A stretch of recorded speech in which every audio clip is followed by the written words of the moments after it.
E aí galerinha, tudo bem? Vamos lá então? Formação de rochas do relevo do Brasil. Nós temos dois tipos de rochas, né? As magmáticas e as sedimentares. As rochas magmáticas elas têm origem no magma expelido, né, do interior da crosta terrestre. Então aquele material mais quente, mais pastoso, ele vai dar origem a um tipo de rocha chamada de rocha magmática. Outro tipo de rocha que nós temos é uma formação chamada de rocha sedimentar. Essa rocha ela é formada a partir de sedimentos que são de animais, de vegetais e até mesmo de materiais que foram depositados ali de outras rochas, foram desagregados de outras rochas e levados para regiões das superfícies mais baixas ou mais planas. E aí, com o passar do tempo, esse material sedimentar ele vai sendo pisoteado, compactado, ele vai tendo uma pressão muito grande que, com o passar dos milhões de anos, ele vai dando origem a formações de rochas. E aí, a estrutura geológica do nosso relevo, a partir de uma base geológica, nós teremos também dois tipos de formações, que são os escudos cristalinos e as bacias sedimentares. Os escudos cristalinos, pessoal, eles têm uma formação muito antiga, é uma formação geológica muito anterior até mesmo que as bacias sedimentares. Nessa estrutura, nessa parte geológica, chamada de escudos cristalinos, nós teremos grande presença de reservas e jazidas de minerais, como, por exemplo, o petróleo, o ouro, o ferro, o diamante, tudo isso fica então ali armazenado nos escudos cristalinos. Por exemplo, na região ali de Minas Gerais, nós temos uma grande presença, uma forte presença desse tipo de estrutura geológica.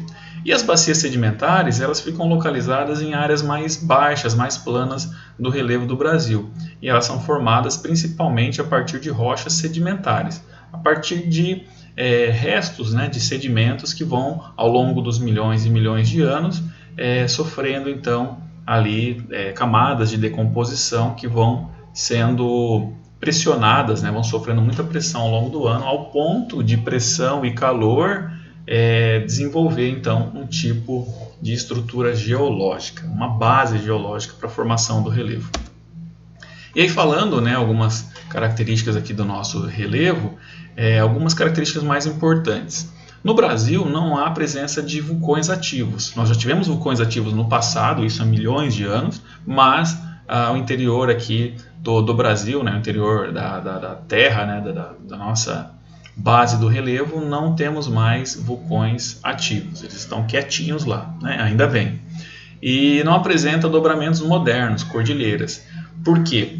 As cordilheiras elas ficam localizadas principalmente no encontro de duas placas tectônicas que têm um movimento convergente. Então nós temos a localização do Brasil na placa tectônica chamada de Sul-Americana. A placa sul-americana ela vai ao encontro com uma outra placa tectônica chamada placa de Nazca. Nas bordas, nos limites dessas duas placas tectônicas, quando elas se chocam, quando elas se tocam, se chocam, aquela que tem um material, uma formação menos densa, ela acaba mergulhando, ela vai para baixo daquela outra placa tectônica que tem ali a sua formação mais rígida. E nesse momento, nessa colisão, nós temos ali origem de terremotos e também de formações de cadeias de montanhas, por exemplo, a Cordilheira dos Andes. Então, no Brasil também não ocorrem terremotos, por quê? Como nós temos o nosso país localizado no centro da placa tectônica e os terremotos eles acontecem com muito mais intensidade nas áreas ali próximas aos impactos das duas placas tectônicas, como o Brasil é afastado, ele fica mais ao centro da placa tectônica, a gente não recebe tanto esse impacto. A gente às vezes percebe ali algumas oscilações, alguns abalos que acontecem mais no interior do relevo, alguma parte da estrutura se acomodando, do que terremotos mesmo quando são colididas duas placas tectônicas. Isso vai acontecer mais ali nos países que ficam no limite dessas bordas, dessas placas, por exemplo, o Chile, Japão, enfim. Nós temos aqui o ponto mais alto do nosso país, que é o Pico da Neblina. Aí fica lá na região norte, ele tem quase 3.000 metros de altitude, um lugar bem alto e é uma característica interessante. O Pico da Neblina ele fica numa região bem quente do Brasil, quase ali próximo à linha do Equador. Aquela região é quente, Porém, como esse ponto é muito alto, ele tem quase 3.000 metros de altitude, e aí vocês devem lembrar, a cada 1.000 metros de altitude a gente tem ali uma diminuição em graus de mais ou menos 5 graus. Então, a cada 1.000 metros de altitude nós teremos um resfriamento daquele lugar. E como o pico da neblina é muito alto, ele faz bastante frio lá no pico. E no Brasil, nós encontraremos então os seguintes tipos de relevos mais comuns, né, que são os planaltos, as depressões e as planícies. E nós vamos ver aqui um pouquinho deles. Vamos aqui, os planaltos nós temos aqui como exemplos mares de morros e escarpas, formando serras como a Serra do Mar, que vai ali próximo à região ali de Curitiba, a Serra da Mantiqueira, próximo ali a São Paulo, e isso tudo no Planalto do Atlântico Leste, um planalto, uma região muito alta, né, formada por mares e morros, próximo ao litoral do Brasil. Temos também as cuestas, que são origens das rochas sedimentares e rochas vulcânicas, que formam o solo do arenito e o solo de terra roxa. Isso tudo no Planalto da Bacia do Paraná. Esse tipo de solo é bastante importante para a agricultura, principalmente o solo de terra roxa, bastante fértil na região interiorana ali do Paraná, ali na região mais centro-sul, região sul do Paraná, mas no interior. As depressões, que é uma outra forma de relevo muito comum no Brasil, nós temos a depressão sertaneja, que não são as músicas, né? Ela acompanha o Vale do Rio São Francisco e são superfícies aplainadas ou rebaixadas, que se localizam entre serras e chapadas. Então nós temos a depressão relativa. A depressão relativa é quando nós temos um terreno mais baixo se comparado aos outros dois que estão aos arredores. E isso acontece com a depressão sertaneja, que fica, né, no centro ali, entre as serras e chapadas do Nordeste. Então é uma região relativamente mais baixa do que as que ficam circunvizinhas. Temos a depressão periférica, localizada na borda leste da bacia do Paraná, que é importante pela ocorrência de carvão mineral no sul de Santa Catarina, ali na região de Criciúma. É uma depressão periférica, é uma região que tem uma depressão próximo ali à borda leste da bacia do Paraná, já quase chegando no litoral ali do Paraná e de Santa Catarina. Outro tipo de relevo que nós temos, muito comum, é a planície. Nós temos a planície litorânea, né, uma região mais aplainada, principalmente no litoral do Brasil, próximo ali ao nível do mar. Temos a planície amazônica, que vai acompanhar todo o percurso do rio Amazonas. E temos também, obviamente, planícies aqui no estado do Mato Grosso do Sul, principalmente ali na região do Pantanal. E essas planícies, com a época das chuvas, né, acabam tendo ali alagamentos, e isso é comum nesse tipo de relevo e até mesmo no bioma localizado ali no Pantanal. Que temos aqui também outra planície, que é o Médio Araguaia, localizada a maior ilha fluvial do mundo, né, a ilha do Bananal.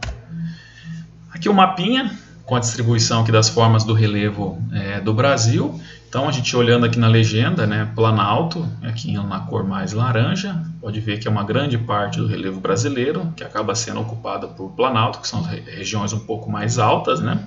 Montanhas, nós temos aqui a Serra do Mar, né, toda essa região que pega aqui Curitiba, indo para Florianópolis e próximo aqui a Criciúma, e uma parte aqui do litoral próximo aqui ao Rio de Janeiro e quase aqui no Espírito Santo. Montanhas aqui também, nós temos algumas localizadas entre aqui Goiás e Tocantins, e depois no interior ali da região norte do Brasil.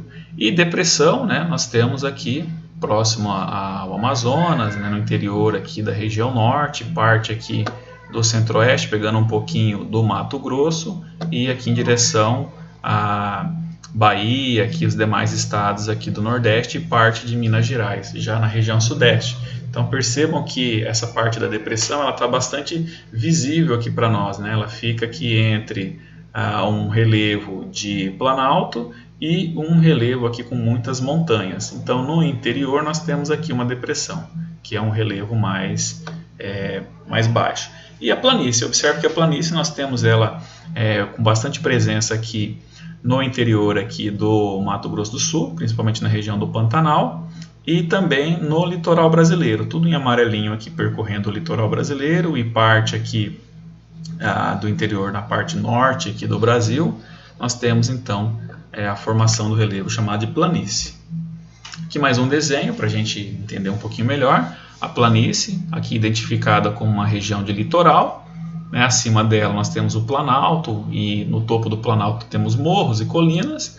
Logo aqui abaixo do planalto um relevo de depressão, porque está entre o planalto e está entre um outro planalto e montanhas. Então, entre dois tipos de relevos altos, nós temos aqui no meio um relevo mais rebaixado, que é a depressão. Aqui um exemplo de uma serra, né? Repare que ao fundo, né, é uma extensão bem grande e bem mais alta se comparado aos relevos da região. Então é um tipo de formação muito comum, principalmente próximo à área do litoral. Antes de chegarmos ao litoral, nós temos ali muita concentração de serras. Os terremotos, né, então, igual eu expliquei agora há pouco, eles acontecem no contato entre as placas tectônicas, onde há também grandes falhas geológicas, principalmente em regiões de dobramentos modernos. Dobramentos modernos, então, é quando uma placa tectônica se choca com a outra e nós estamos tendo ainda atividades dessas colisões, nós teremos as cordilheiras e elas são modernas, elas ainda não sofreram muita ação do tempo para ir aplanando ali o topo dessas montanhas, dessas cordilheiras. Então, quanto mais pontiaguda for o topo dessas cordilheiras, dessas montanhas, mais moderna ela é. Bom, porque com o tempo, com o passar dos milhões de anos, vai sofrendo um desgaste no pico. E esse pico ele vai sendo rebaixado, sendo um pouco mais arredondado. E o relevo brasileiro não apresenta essas características. Ele é, do ponto de vista geológico, um relevo estável. Então, ele é um relevo muito antigo, já sofreu os vários processos aí de formação. Então, nós temos um relevo muito antigo, já tivemos terremoto no passado e hoje não mais. E é isso, eu vou deixar para vocês, então, uma atividade complementar com a descrição aí no Face. Beleza, galera? Então, até a próxima aula e um abraço para todo mundo.